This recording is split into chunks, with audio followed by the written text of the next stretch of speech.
Yung mga idol, huminto muna ako dito sa gilid ng kasada kasi may nakita akong pikak. Malaglag. Nasa gitna ng kalsada. Kaya anuhin ko muna. Ito. Kasi baka masagasaan. Nandito siya. Eh. Wait. When? No. Just stay in the middle of the road. I want him to go out. Okay?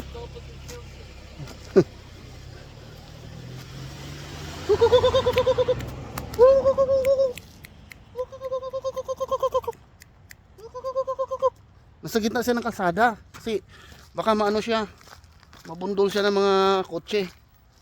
Pinapaalis ko.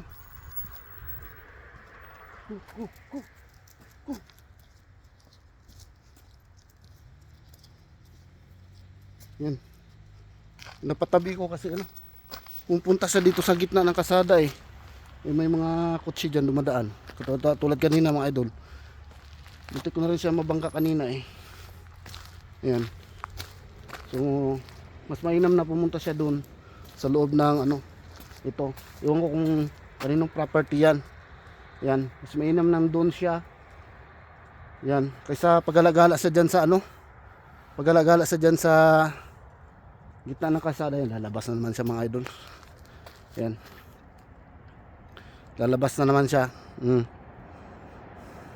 Daling ko na lang kaya to kung pagalagala siya dito. Kaya lang baka maano ako dito kung dadalhin ko. Baka makasuhan ako ng kidnapping. Ayan. Saan mga idol? Aalis na ako mga idol kasi may pupuntahan pa ako. Titingnan ko lang kung anong gagawin ko dito sa pikak. Kung magpahuli sa akin, dalhin ko na lang. Okay, bye bye mga idol. Thank you for watching. Bye bye.